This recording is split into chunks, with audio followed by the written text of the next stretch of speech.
In the quiet years that followed the War of the Ring, when the last echoes of battle had faded into memory, and the dead were honored with songs that would outlive stone, survivors gathered in halls and taverns to make sense of their unlikely deliverance. They spoke in hushed tones of the darkness they had witnessed, the terror that had nearly consumed all they held dear, and the light that had somehow prevailed against forces that should have proven insurmountable. Yet beneath their gratitude lay a question that troubled both the wise and the simple, a mystery that grew more puzzling with each retelling of their salvation. How had their victory come through one who seemed, by every measure of might they understood, less powerful than the enemies arrayed against them? Gandalf the White had stood at the center of their triumph, yet he possessed neither the vast armies of ancient kings nor the rings of power that graced the fingers of elven lords. He commanded no fortress of black stone, claimed no throne of gold or iron, and wielded no weapon save a staff that appeared more burden than blessing to those who watched him lean upon it during long councils. When measured against Sauron's dominion that stretched across continents, the Balrog's fury that had burned since the world's youth, or even Saruman's accumulated knowledge gathered through centuries of study, the grey pilgrim turned white seemed almost fragile. He appeared better suited to offer counsel than command armies, more given to wandering dusty roads than waging the kind of warfare that reshapes the fate of nations and peoples. This apparent contradiction reveals something profound about the nature of power itself in Middle-earth, where the music of creation still echoes through every mountain peak and flowing stream. The question of Gandalf's strength forces us to examine our assumptions about what true might means, challenging the simple equation that measures power by dominion, effectiveness by force, or authority by the fear one can inspire in the hearts of enemies. Perhaps strength in this world flows according to principles that transcend physical capability or magical prowess, following currents that connect individual choice to cosmic consequence, in ways that make the smallest act of mercy as decisive as the mightiest blow struck in battle. To understand whether Gandalf the White truly stood as the strongest being in Middle-earth, we must first journey to the very beginning, where intention shaped being and melody gave form to matter itself. To understand the source of Gandalf's mysterious strength, we must journey beyond the circles of the world to witness the first expression of power in creation itself. Before Middle-earth knew the footfall of elf or the breath of dragon, before even the foundations of Arda were laid in their appointed places, there existed only Eru Ilúvatar and the Ainur, those holy ones born of his thought who would shape all that was to come through the great music of creation. In that timeless moment before the world's beginning, Eru proposed to the Ainur a symphony that would give birth to all existence, where each voice would contribute themes according to their nature and understanding. This was no mere song, but the fundamental act of creation itself, where harmony would breathe life into worlds, and melody would determine the fate of all living things that would walk beneath the stars. The music revealed the eternal principle governing all strength in Middle-earth. True power flows not from individual will imposed upon creation, but from perfect alignment with the greater design that encompasses and sustains all being. Among the Ainur stood Melkor, mightiest in power and knowledge, yet already nursing discord in his heart as he sought to weave themes of his own devising into the cosmic symphony. His rebellion introduced a profound paradox that would echo through every age, the more he sought to dominate the music rather than harmonize with it, the more he severed himself from the very source of his strength. By setting his will against the ordering intention of Eru, Melkor discovered that his apparent victories only served to diminish his connection to the wellspring of true power, transforming his brilliance into a consuming fire that could destroy, but never truly create. Meanwhile, among those who sang in harmony with Eru's vision was Olorin, a Maiar of Manwë, who walked humbly among his peers and learned patience in the gardens of dream and vision. He was not the strongest in raw might, nor the most eager to participate in the violent shaping of the physical world, often feeling profound reverence for the power that Melkor wielded so recklessly. Yet within his gentle contemplation resided a wisdom that understood the deeper currents of the music, recognizing that strength drawn from the source of all being would always surpass strength that sought to replace or dominate it. The music established the fundamental law that would govern every expression of power in the ages to come.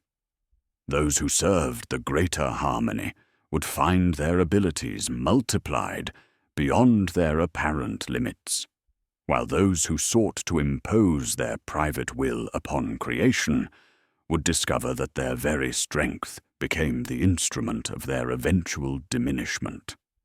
This principle would echo through every choice made by every being, from the rebellion of the Noldor to the final temptation faced by ring-bearers. Yet to affect the world they had sung into being,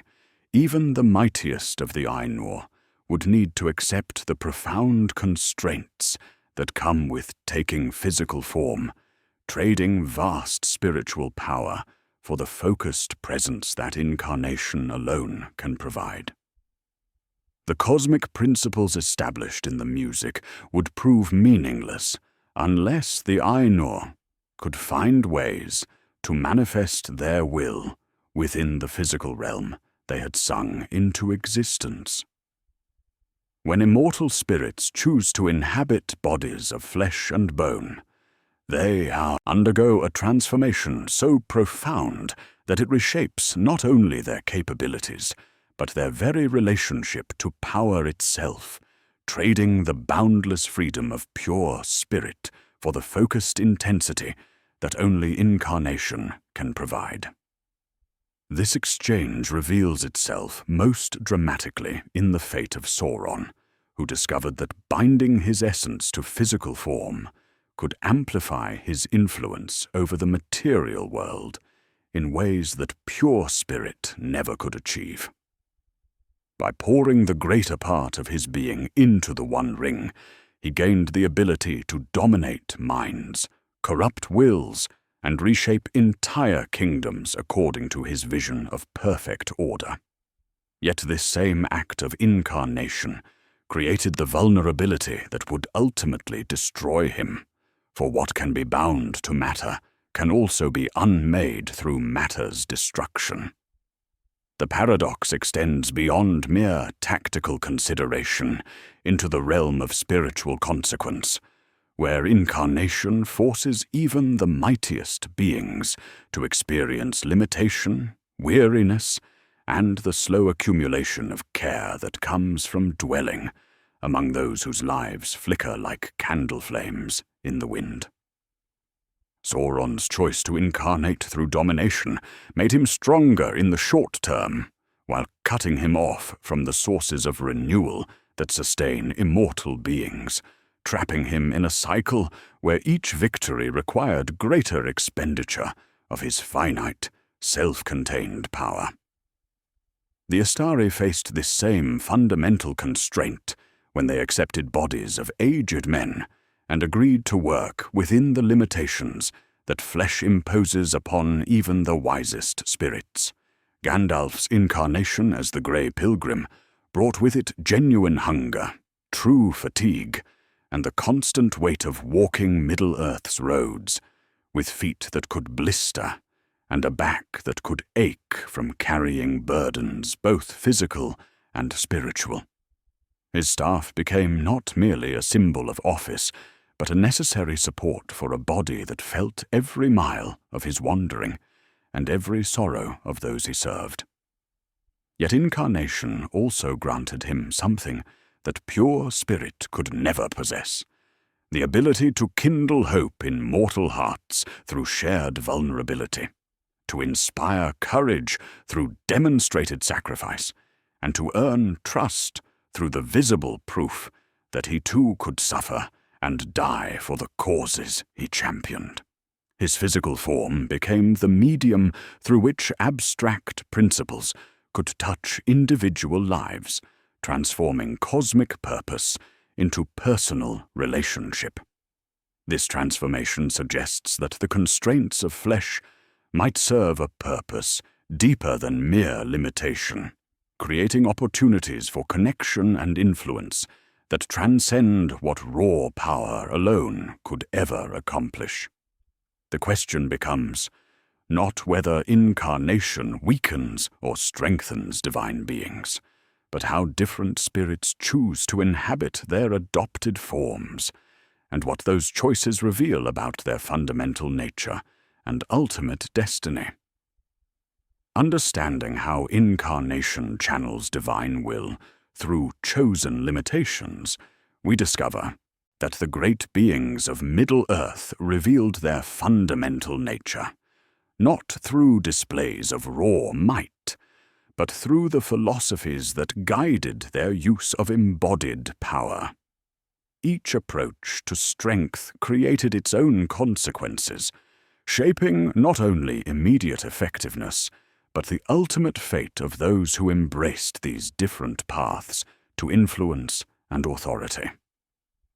Sauron chose the method of absolute domination, seeking to extend his consciousness through networks of fear that would make every will in Middle-earth an extension of his singular purpose and vision. By pouring his essence into the One Ring, he achieved a terrifying efficiency of control. Yet this approach demanded constant expenditure of his finite power to maintain surveillance and coercion over subjects who served only through terror rather than loyalty. His victories became increasingly hollow as the mechanism of dominion gradually consumed the master who had created it, transforming him from a being who possessed power into one possessed by his own instruments of control. The ancient Balrogs embraced pure destructive force as their philosophy, incarnating as creatures of shadow and flame who embodied entropy without the burden of governance or creation that complicated their former master's reign.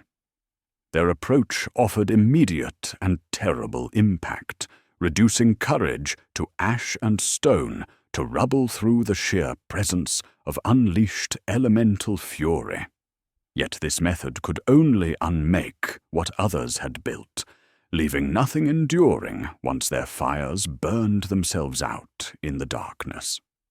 Saruman pursued knowledge as the foundation of authority, believing that understanding creation's mechanisms would grant him the right to reshape them according to his increasingly sophisticated designs and carefully reasoned plans. His mastery of voice, his accumulation of industrial might, and his networks of persuasion represented a more subtle approach than crude domination, yet one that ultimately led to the same fundamental error of placing private judgment above the wisdom embedded in the natural order of things. The elven lords who bore the three rings chose preservation as their governing principle, using their strength to maintain islands of beauty and memory against the inevitable decay that time brings to all mortal creations. Galadriel's Lothlorien and Elrond's Rivendell stood as testaments to this philosophy, creating spaces where healing could flourish and where the music of creation could still be heard clearly above the noise of conflict and change. Yet even this noble approach carried the melancholy cost of gradual withdrawal from a world that could no longer sustain such concentrated grace.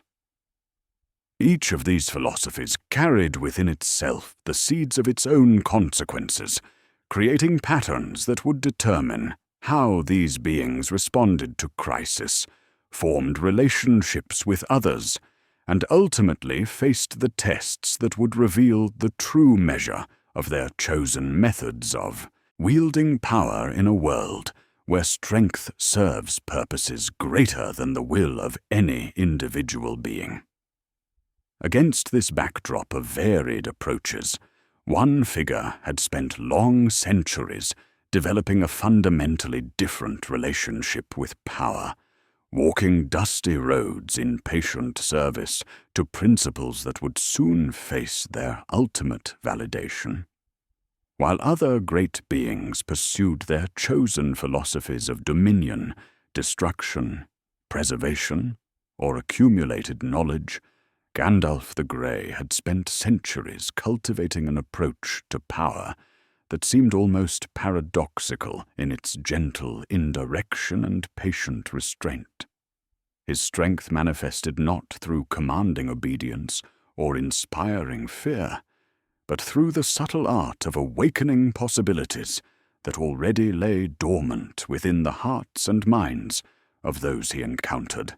nurturing courage and wisdom like a careful gardener who trusts seeds to find their own light. This patient methodology operated through mechanisms that remained largely invisible to those who measured effectiveness by immediate and dramatic results, working like underground streams that nourish distant gardens without announcing their presence or demanding recognition for their vital contribution to the flourishing landscape. Where Sauron regimented through terror and Saruman controlled through manipulation, Gandalf invested attention and care into individual relationships, creating networks of trust that grew stronger through voluntary connection rather than imposed authority. Central to his approach was Narya, the Ring of Fire, entrusted to him by Círdan the shipwright upon his arrival at the Grey Havens in the form of an aged wanderer. This ring granted him not the power to dominate wills or preserve realms against time's passage, but the subtler and perhaps more precious ability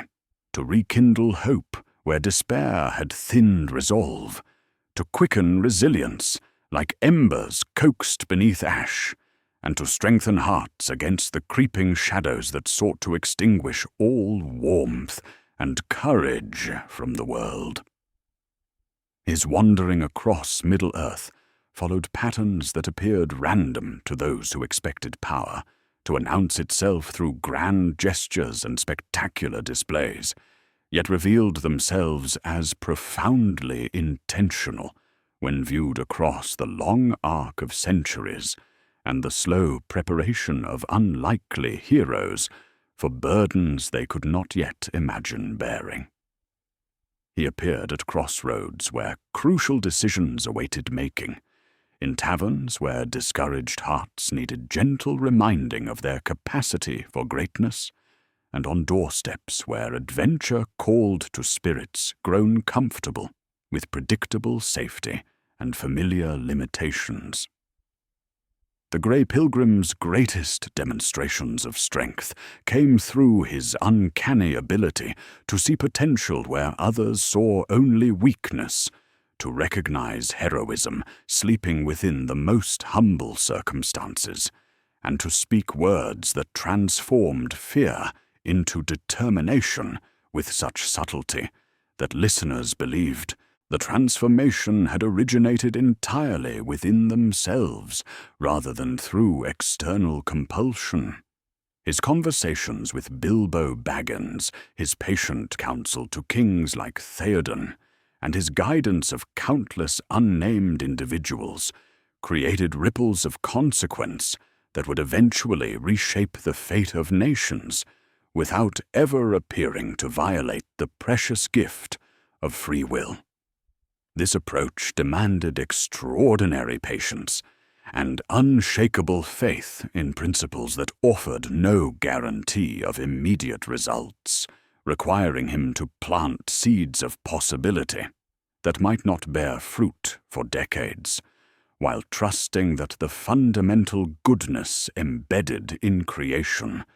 would ultimately prove stronger than the forces of corruption and despair arrayed against it. His method multiplied strength by distributing it among many, rather than concentrating it within himself, creating webs of courage and wisdom that could survive his absence and continue growing long after his direct influence had passed into memory. Yet even this philosophy of gentle guidance and patient cultivation would soon face its ultimate test in the depths of Moria, where no amount of counsel could deflect the need for direct confrontation with an ancient fury that recognized no authority save overwhelming force. The philosophy of patient guidance that had sustained Gandalf through centuries of gentle influence reached its inevitable limit in the depths of Moria,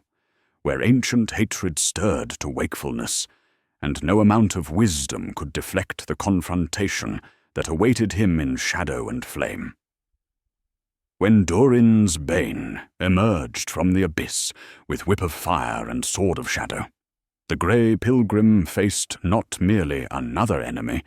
but the living embodiment of everything his approach to power had spent long ages opposing through careful cultivation of hope and trust. The Balrog represented the complete antithesis of Gandalf's methodology,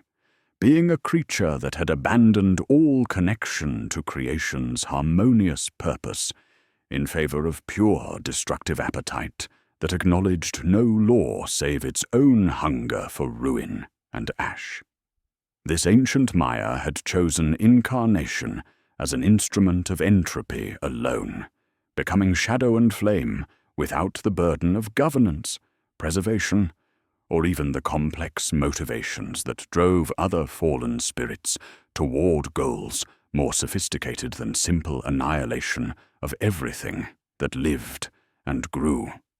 Upon the bridge of Khazad-dûm, when Gandalf declared himself servant of the secret fire and wielder of the flame of Anor, he invoked far more than defiance against an ancient enemy, but claimed authority that flowed directly from the creative force underlying all existence in Middle-earth. The secret fire represented the divine spark that Eru Ilúvatar had breathed into the music of creation, the fundamental power that kindles life and sustains order against the forces of chaos and decay that constantly seek to unmake what love and wisdom have brought into being. The battle that followed transcended mere physical combat between two incarnated spirits, becoming instead a confrontation between opposing philosophies of power made manifest through flame and staff, preservation and destruction, service and dominion. Where the Balrog sought to overwhelm through raw terror and elemental fury, Gandalf drew upon reserves of strength that connected him to purposes infinitely larger than individual survival, fighting not for personal victory, but for the continuation of hope in a world increasingly threatened by returning darkness. His decision to break the bridge beneath his enemy's feet demonstrated the tactical wisdom that centuries of careful observation had cultivated, Yet when the falling Balrog's whip caught him and dragged him toward the abyss, Gandalf faced the ultimate test of every principle upon which his patient approach had been founded. Rather than preserve himself through abandoning those he had sworn to protect, he chose to follow his enemy into the depths, accepting apparent death as the necessary price for ensuring that the Fellowship's mission could continue without him. This willing sacrifice transformed what should have been mutual destruction into something approaching victory, revealing that his greatest strength lay not in his ability to preserve his own existence, but in his readiness to surrender it when larger purposes demanded such costly service to the greater good. Yet, what lies beyond the circles of the world, for one whose power springs from sources deeper than individual will? And how might apparent death become the gateway to authority, more direct than any the Grey Pilgrim had ever wielded during his long years of patient wandering? When Gandalf's willing sacrifice carried him beyond the threshold of death into realms that exist outside the circles of the world, his apparent destruction became instead a profound commissioning that would fundamentally alter both his nature and his authority in Middle-earth. The abyss that had seemed to claim both wizard and Balrog became a passage to renewal that no amount of accumulated wisdom or patient service could have achieved through mortal effort alone, stripping away the weariness of long ages and revealing his mission with crystalline clarity.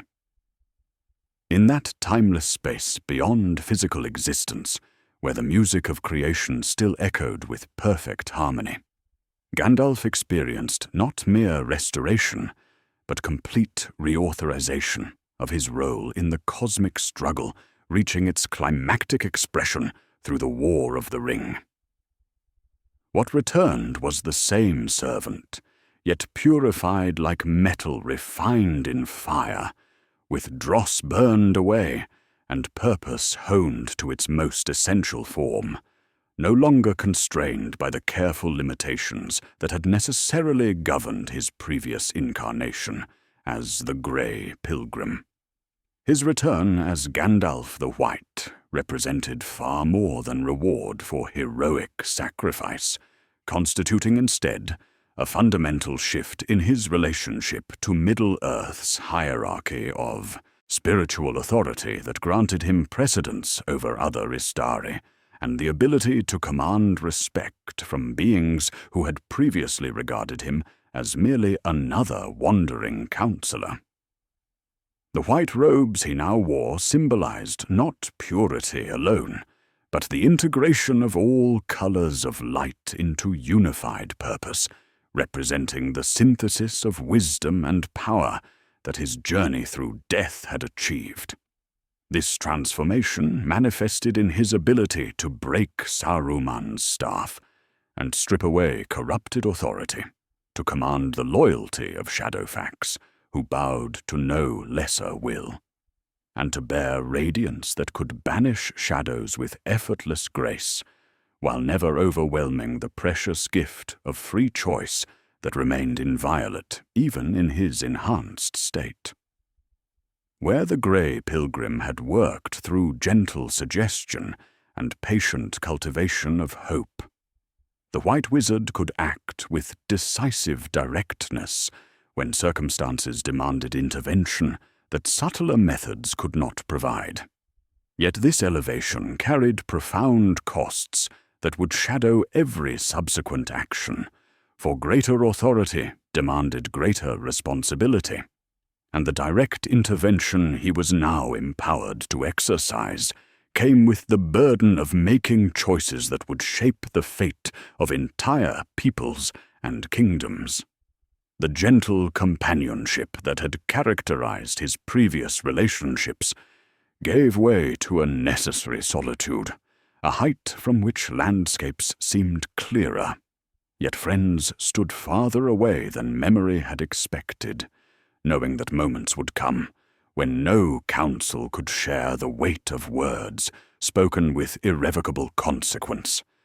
His resurrection also brought acute awareness that his return served a specific purpose that would be fulfilled within a definite span of years, after which his mission in Middle-earth would reach its appointed conclusion and require his departure from the lands he had served so long, making even victory bittersweet with the knowledge of inevitable farewell. The question remained how this transformed being would employ his enhanced authority during the crucial battles ahead, and whether such direct power could prove more effective than the patient methods that had sustained him through centuries of faithful service. Armed with enhanced authority that death and resurrection had crystallized into focused purpose, Gandalf the White now wielded power that operated through mechanisms far more direct than the patient influence that had characterized his previous centuries of service. His transformation granted him not merely greater strength, but a fundamentally different relationship to spiritual authority, one that would manifest decisively during the crucial confrontations of the War of the Ring, through acts that revealed the true nature of legitimate power in Middle-earth. The breaking of Saruman's staff at Orthanc demonstrated this enhanced authority most dramatically, revealing that Gandalf's power now operated through what might be called legal light rather than mere magical force, stripping away corrupted office through spiritual jurisdiction that transcended physical combat or arcane dueling. When he declared Saruman's expulsion from the Order and Council, his words carried the weight of cosmic judgment, separating person from perverted authority with the quiet certainty of one whose mandate flowed directly from sources that had originally commissioned all the Istari for their mission of guidance and service. His confrontation with the Witch King at the gates of Minas Tirith revealed another dimension of his transformed capabilities, as his presence alone proved sufficient to hold back the chief of the Nazgul. Despite that creature's accumulated dread and terrible power drawn from ages of service to the Shadow. This encounter demonstrated that his authority now extended over the undead and the spiritually corrupted, creating a bulwark of light against despair that could not be overwhelmed by fear or the weight of ancient malice seeking to crush hope from mortal hearts. Perhaps most significantly, his role in the strategic coordination of the war revealed wisdom that had been purified through ultimate sacrifice and enhanced by direct experience of realms beyond the circles of the world, enabling him to bear the crushing weight of decisions that would determine the fate of entire peoples without being paralyzed by the magnitude of such responsibility.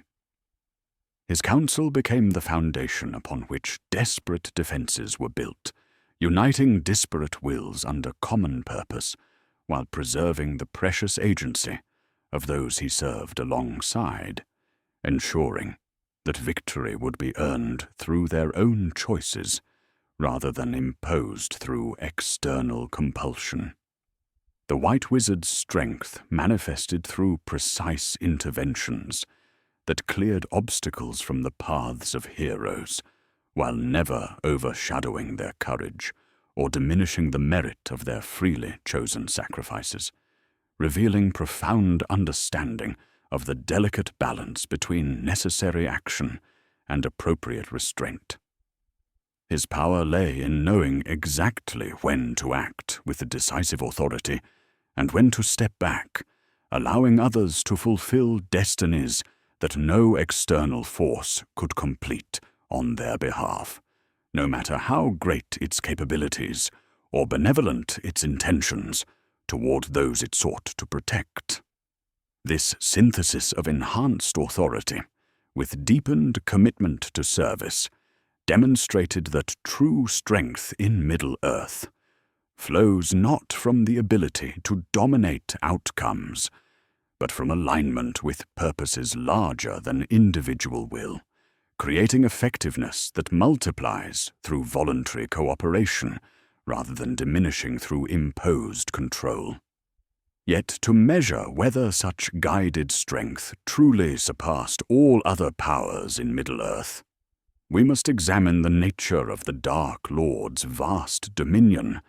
and discover what limitations constrained even Sauron's continental reach. To properly assess Gandalf's enhanced authority against all contenders for supreme power in Middle-earth, we must examine the nature of Sauron's continental dominion and discover what hidden constraints limited even the Dark Lord's seemingly absolute reach across vast territories and countless servants. His strength appeared to dwarf any influence that counsel or strategic intervention could achieve, yet the mechanisms through which his will operated revealed profound vulnerabilities that would ultimately prove more decisive than any external force arrayed against his shadow-covered realm. Sauron's approach to power multiplication had transformed him from a Maiar of craft and order into something far more terrible, yet paradoxically more fragile than his original nature had ever been, for he had chosen to pour the greater part of his essence into the One Ring forged in the fires of Mount Doom. This golden band became both the instrument of his dominion and the anchor of his doom, amplifying his consciousness across Middle-earth while binding his existence to a physical object that could be lost, stolen, or destroyed by hands too small to threaten armies, yet large enough to carry the weight of world-changing choice. The ring granted him capabilities that seemed godlike in their scope and precision, enabling him to coordinate vast military campaigns, corrupt distant kings through whispered promises, and maintain surveillance over territories that stretched beyond the horizon of any mortal gaze. His industrial might transformed Mordor into a furnace of production that could equip endless legions, while his spiritual influence reached into dreams and ambitions, turning the very desires of his enemies into instruments of their own subjugation and despair. Yet this method of achieving overwhelming influence carried within itself a fatal contradiction that grew more pronounced with each victory he claimed, through fear rather than inspiration, domination rather than voluntary service. By severing his connection to the music of creation through his rebellion against harmony and order, Sauron had cut himself off from the renewable sources of Maiar strength, forcing him to rely upon recycled malice and borrowed power that diminished with each expenditure rather than multiplying through generous distribution among willing hearts. His vast dominion therefore represented not true strength, but elaborate weakness disguised as invincibility. A brittle structure of coercion that could command obedience through terror, yet could never inspire the kind of loyalty that multiplies courage in desperate moments when hope seems lost. The eye that surveyed all lands with tireless suspicion remained blind to the movements of humble hearts, choosing mercy over safety, sacrifice over preservation, and love over the logic of self-interest that formed the foundation of his understanding. Where Gandalf's patient cultivation of trust had created networks of voluntary cooperation that grew stronger under pressure, Sauron's empire of fear created only hollow echoes of his own will, servants who would scatter like leaves when the wind of his attention turned elsewhere, or when unexpected courage kindled flames that his darkness could not extinguish through mere force. This analysis reveals that measuring power by territorial control or military might obscure more essential questions about sustainability, renewal, and the hidden costs that different philosophies of strength exact from those who embrace them as the foundation of their authority in a world where the greatest victories often come through the smallest acts of freely chosen goodness. To complete our investigation, we must examine other ancient powers whose approaches to strength differed from both Gandalf's service and Sauron's domination. Having examined how Sauron's apparent omnipotence masked fundamental weaknesses born from his severed connection to creation's harmonious source, we must now consider other ancient powers whose different relationships to strength revealed why even their magnificence could not provide the decisive leadership that the War of the Ring would ultimately demand. These beings, though formidable in their chosen domains, each embraced approaches to power that created their own profound limitations, illuminating by contrast what made Gandalf's synthesis of authority and service so uniquely effective during Middle-earth's darkest hour. Galadriel of Lothlorien represented perhaps the most potent alternative to Gandalf's approach, wielding Nenya with such grace that her realm became a sanctuary, where time itself flowed according to gentler currents, preserving beauty against decay, with power that rivaled any force save the enemy himself. Her strength manifested through protective perfection,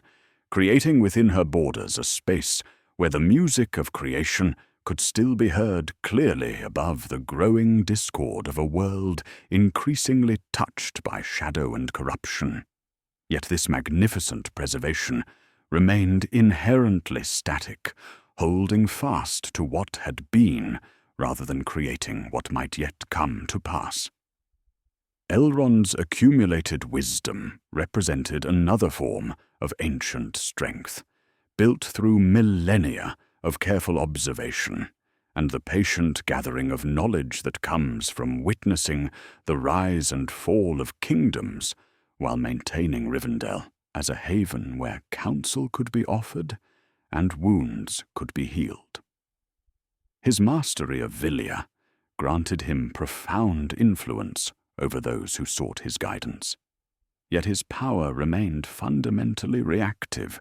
responding to crises with healing and advice, rather than shaping events through active intervention in the great battles that would determine the fate of nations.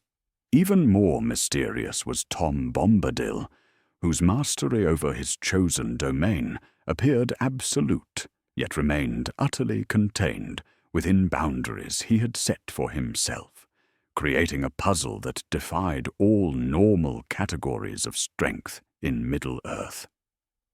His immunity to the ring's corruption and his ancient authority over hill and stream suggested power that flowed from sources entirely different from those that sustained other great beings. Yet his deliberate limitation to a small corner of the world made him irrelevant to the larger struggles that threatened all free peoples with enslavement or annihilation.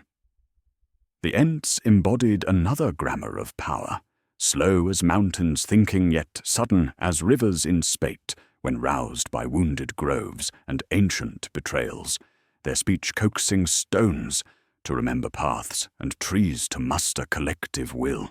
that could humble fortresses while grieving the vanished Entwives. Yet their strength remained tied to diminishing forests and to hopes for reunion that never came. An elegy carved into bark and flowing water that could not extend beyond the boundaries of living wood. Each of these approaches revealed different aspects of what strength might mean in a world where the greatest forces served purposes larger than individual will, yet none could provide the specific combination of wisdom, authority, and active intervention that would prove necessary to coordinate the desperate alliance of free peoples against the returning darkness. This survey of magnificent alternatives prepares us to examine directly whether Gandalf's unique synthesis of enhanced authority, with deepened commitment to service, truly elevated him above all other contenders for the measure of Middle-earth's greatest strength. Having surveyed the magnificent yet constrained approaches embraced by Middle-earth's other great beings, we arrive at the crucial question that has guided our investigation from its beginning in the quiet halls where survivors pondered their unlikely deliverance.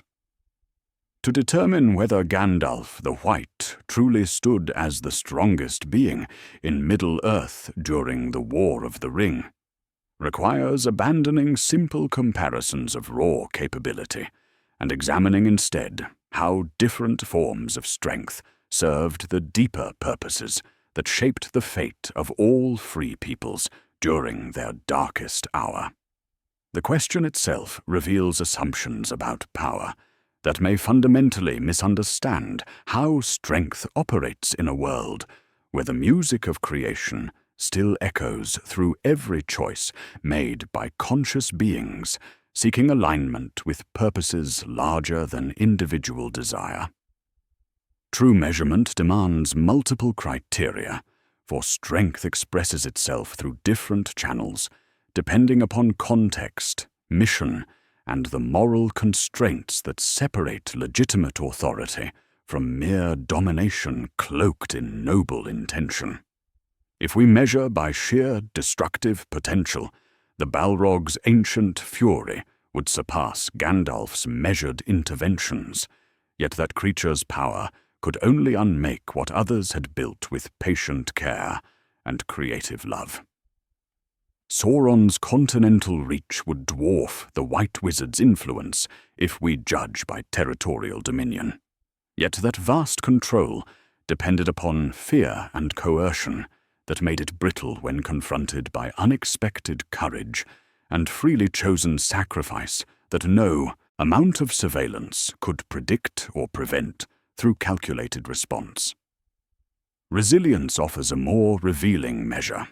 asking whether strength renews itself under strain, while adapting methods without betraying fundamental purpose when events twist beyond expectation.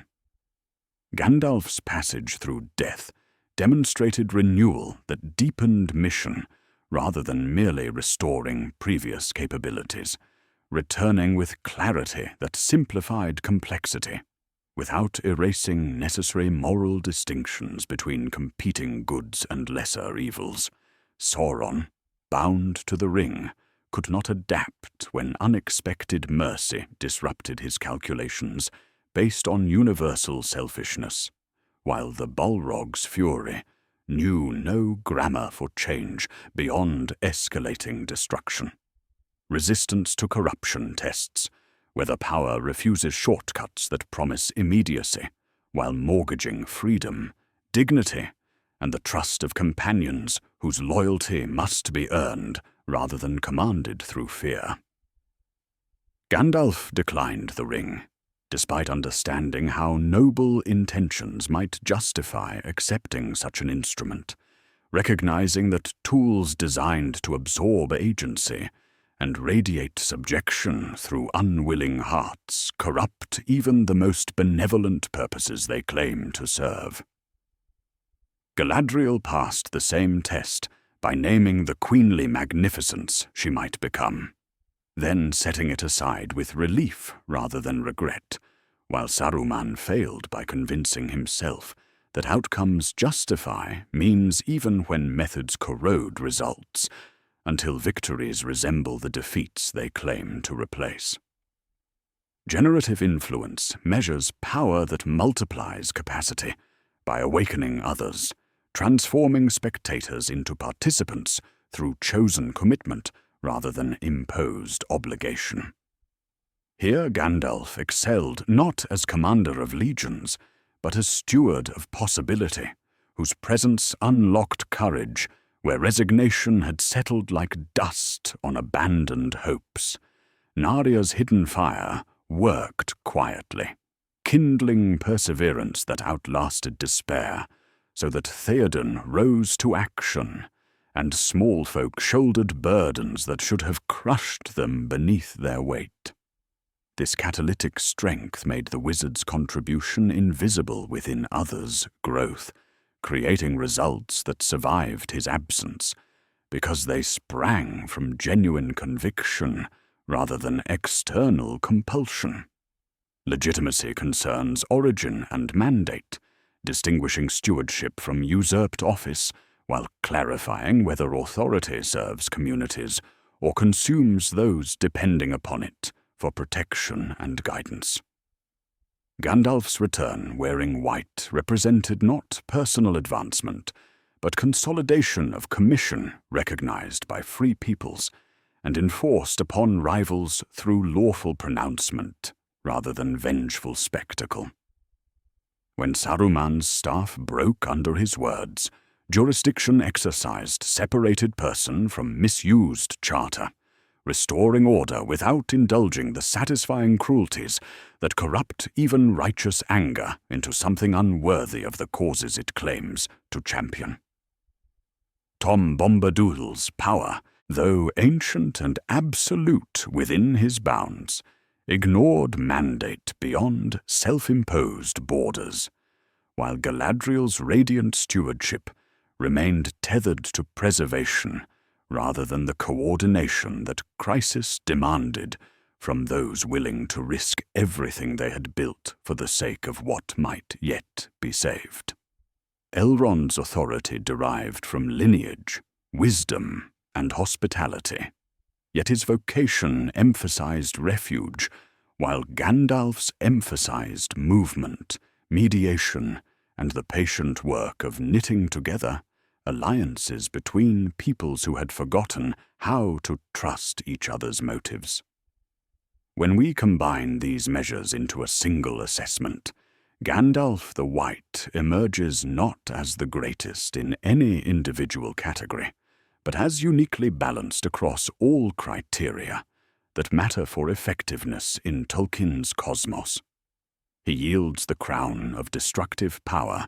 yet surpasses rivals in resilience, integrity, and generative influence, all under legitimacy that confirms a mandate of service rather than dominion, pursued for its own satisfaction or the security it might provide against future threats.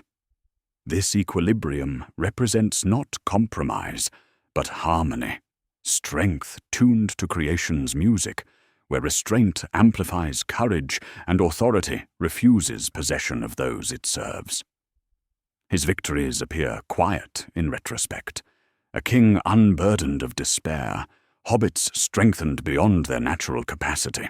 a city coordinated for desperate defense, and enemies misreading charity as weakness until mercy revealed itself as the most devastating force they could possibly face. The investigation reveals that asking who was strongest may miss the deeper truth about how power functions in Middle-earth, where the greatest forces serve purposes that transcend individual will, making effectiveness flow from alignment with cosmic principles rather than mere accumulation of capabilities that can be deployed without regard for consequence or consent. Having discovered that Gandalf's balanced approach to strength positioned him uniquely among Middle-earth's great beings, we must now examine the profound paradox that made his effectiveness possible through principles that seem to contradict conventional wisdom about power. The central mystery lies not in his capabilities themselves, but in how his commitment to service, rather than dominion, actually multiplied his influence beyond what raw force or accumulated authority could achieve through methods that prioritize control over freely given cooperation and trust. This paradox operates through theological principles embedded within the music of creation itself, where harmony with divine intention generates strength that flows like hidden rivers beneath the surface of events, nourishing distant possibilities while remaining invisible to those who measure power by its capacity to command immediate obedience or inspire fear. Gandalf's approach aligned him with the fundamental creative force underlying all existence, making him a conduit for energies that renewed themselves through generous distribution, rather than depleting through hoarded accumulation, like treasures locked away, where they cannot multiply through circulation among those who need their benefits most. The mechanism reveals itself through careful examination of how voluntary cooperation creates bonds far stronger than those forged through coercion, fear, or the promise of reward contingent upon continued submission to external will. Where Sauron's power demanded the emptying of subjects' agency, reducing them to extensions of his singular consciousness, Gandalf's authority awakened capacities that already existed within those he served, helping them discover courage they had not known they possessed,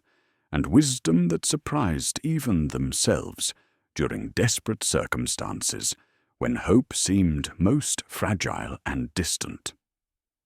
His use of Naria, the Ring of Fire, exemplified this approach through its ability to kindle endurance when spirits faltered beneath the weight of seemingly impossible burdens and overwhelming odds.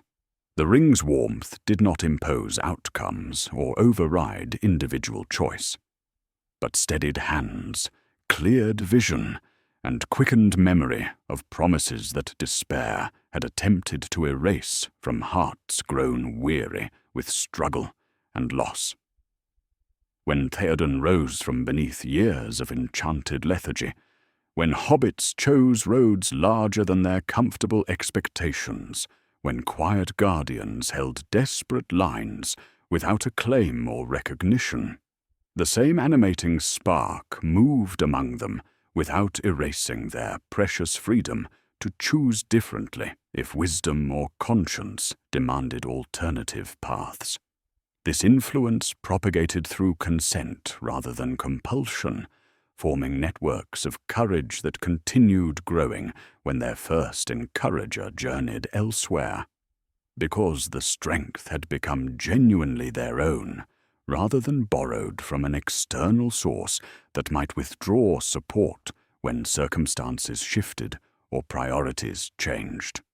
The pattern resembled underground root systems that coordinate forest resilience across vast distances, unseen, yet enabling survival through drought, storm, and the patient work of seasons that transform landscapes through accumulated small changes rather than dramatic interventions that solve immediate problems while creating long-term dependencies.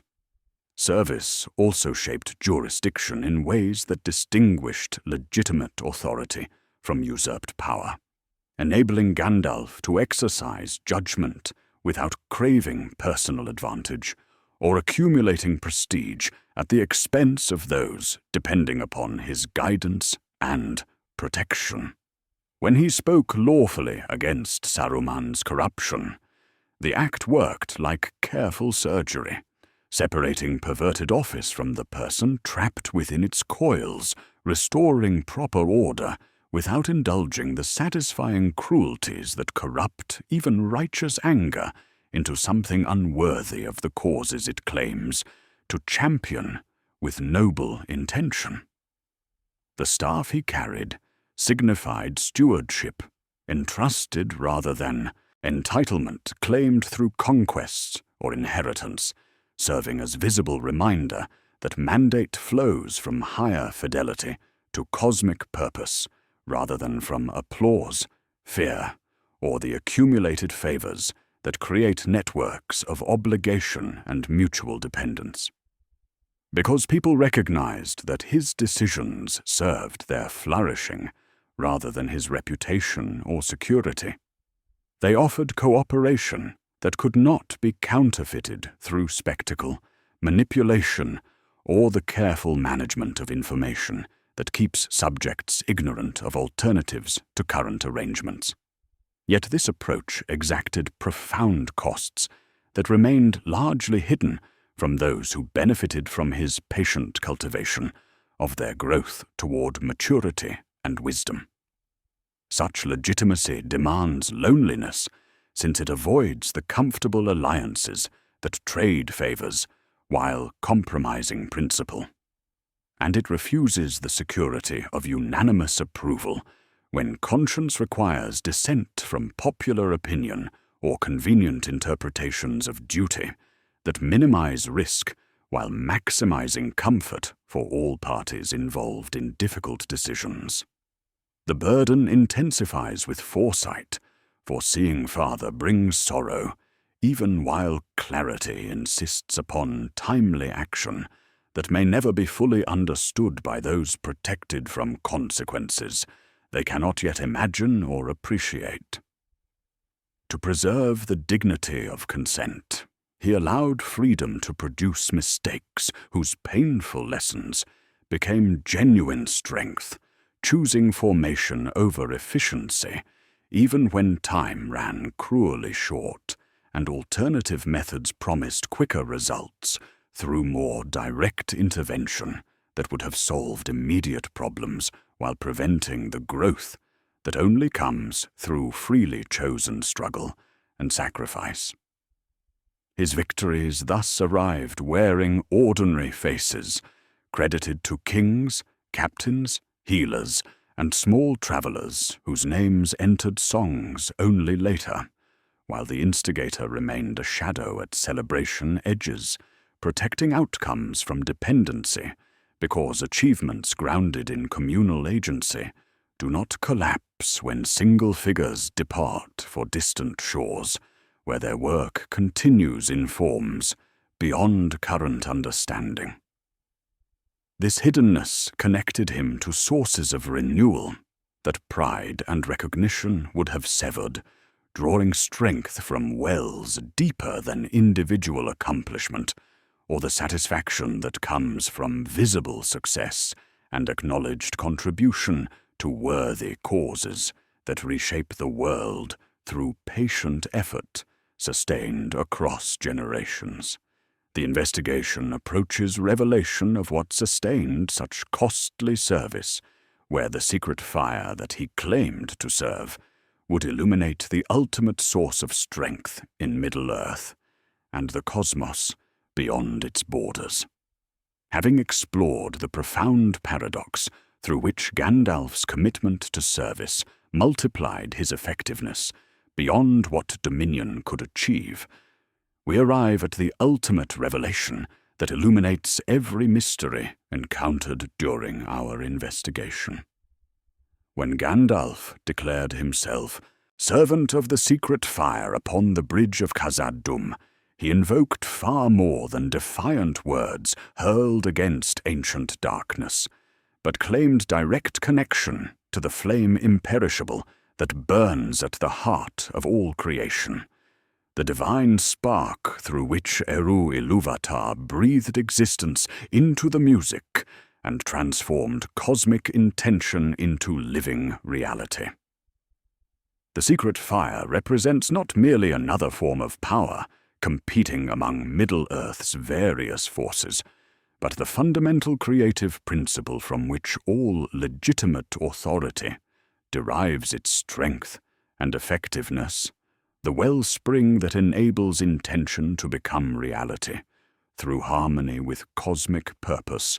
rather than opposition to the ordering principles that sustain existence itself. This flame burns beyond corruption's reach, because it precedes the possibility of perversion, existing as pure creative will that cannot be turned against its own nature, without ceasing to be what it essentially is, and has always been since before time began counting moments. Gandalf's alignment with this source explains every apparent contradiction we have witnessed, illuminating how his limitations became channels through which infinite creative force could flow into finite circumstances without overwhelming the precious gift of free will that makes genuine courage and love possible. His humility did not restrict access to divine power, but opened pathways that pride would have sealed, creating resonance between individual will and cosmic intention that seeks the flourishing of all conscious beings, capable of choosing harmony over discord, service over domination, sacrifice over self-preservation, when larger purposes demand costly commitment. This connection generated what might be called authorized miracles, interventions that appeared supernatural, yet operated according to the deepest laws governing reality in Tolkien's cosmos, where apparent violations of natural order actually represent fulfillment of possibilities embedded within creation from its first conception in Iru's mind. His resurrection after battling Durin's bane exemplified this principle, revealing death not as ultimate limitation, but as threshold beyond which service could be purified and recommissioned with enhanced authority, flowing directly from the source of all being rather than through intermediate channels that might introduce distortion. The mechanism operated through what the fire itself demonstrates, generous distribution that multiplies rather than hoarded accumulation, that stagnates like treasures locked away, where they cannot circulate among those who need their benefits most. When Gandalf kindled hope through Naria's hidden warmth, strengthened Theoden's resolve, or coordinated desperate defenses at Minas Tirith, he served as conscious conduit without attempting to possess or direct the flow, according to private judgment about how cosmic purposes might best be fulfilled through individual initiative and understanding. Other beings, despite their magnificence, had severed or constrained their connection to this fundamental source in ways that limited their effectiveness, even when intentions remained noble and dedication never wavered. Sauron's rebellion had cut him off entirely, forcing reliance upon recycled malice and stolen energy that diminished with each expenditure, transforming his vast dominion into elaborate weakness disguised as invincibility, a brittle structure of coercion that could command obedience through terror, yet never inspire the loyalty that multiplies courage in desperate moments. Saruman's pursuit of knowledge had gradually replaced humble service with intellectual pride that clouded perception of cosmic harmony, leading him to believe he could master the secret fire through study and manipulation, rather than receive its gifts through selfless openness. Even the elven lords who bore the three rings maintained only partial connection through their commitment to preservation, yet their approach emphasized holding fast to what had been rather than creating what might yet come to pass, limiting their ability to coordinate active intervention that circumstances required. The flame imperishable reveals its nature through a gentle arithmetic that defies conventional understanding of power. What is given freely circulates and returns with increase, while what is grasped for personal advantage clots and corrupts, cutting off the very source it seeks to control. Gandalf's transparency to forces that sustain all existence made him effective not through personal capabilities, enhanced by training or supernatural transformation, but through willingness to trust cosmic wisdom more than individual perception of what situations demanded from those called to bear responsibility for outcomes beyond their ability to guarantee. This surrender of control paradoxically granted access to creative energies that could not be claimed through effort, accumulated through study, or inherited through lineage, but only received through the kind of selfless openness that makes space for divine intention to work through finite beings without erasing their precious individuality or reducing them to mere instruments of external will. His strength derived from alignment with the music rather than volume of individual voice attempting to dominate the cosmic symphony through private themes serving limited understanding of what creation requires. The investigation reveals that asking who was strongest in Middle-earth may have been the wrong question from the beginning. For true power in Tolkien's world flows through harmony with purposes that transcend individual will, making effectiveness depend upon connection to the source rather than accumulation of capabilities that can be deployed without regard for consequence or consent. Understanding this origin clarifies why his presence never felt heavy, even when decisions bent the fate of nations, for he kept pathways open to the light that finds its way through willing hearts. Yet this connection to infinite creative force came with costs that remained hidden from those who benefited from his patient cultivation of their growth toward wisdom and courage, demanding loneliness that avoided comfortable alliances, trading favors while compromising principle, and accepting the sorrow of foresight that sees farther than those protected from consequences they cannot yet imagine or appreciate fully. The Secret Fire's final lesson approaches, where strength expressed through service yields to the ultimate demonstration of trust, and we must examine what his inevitable departure reveals about the deepest truths concerning power, purpose, and the courage required to step aside when the work reaches its appointed completion. Having discovered that Gandalf's strength flowed directly from the Secret Fire, the fundamental creative force underlying all existence, we arrive at the final demonstration of what such alignment truly means through his willing departure from Middle-earth. The ultimate test of legitimate power reveals itself not in the ability to grasp and hold authority indefinitely, but in the wisdom to recognize when one's mission has reached completion and the courage to step aside so others can flourish without dependence upon external guidance. Gandalf's journey to the Grey Havens represents far more than a weary spirit seeking rest after long labors,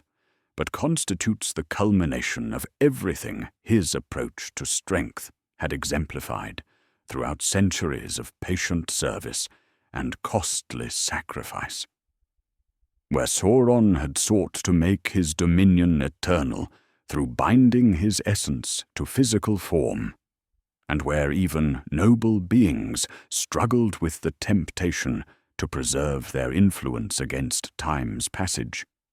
Gandalf embraced the temporal nature of his commission with the same graceful acceptance that had characterized his willingness to die in Moria's depths.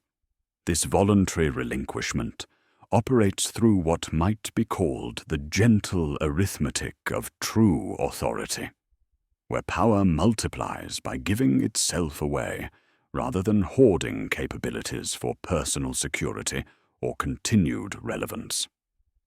His departure tested whether the networks of hope and resilience he had cultivated through centuries of patient influence, possessed genuine roots or merely reflected borrowed confidence that would wither when its source withdrew from active participation in their struggles and victories. The test proved magnificently successful, for Middle-earth entered its fourth age with communities strengthened by shared sacrifice rather than weakened by the withdrawal of supernatural protection and guidance. The Shire flourished under Sam's patient gardening. Aragorn's reign honored both justice and mercy through wisdom earned rather than inherited, and lands scarred by war began healing through the efforts of those who had learned to value peace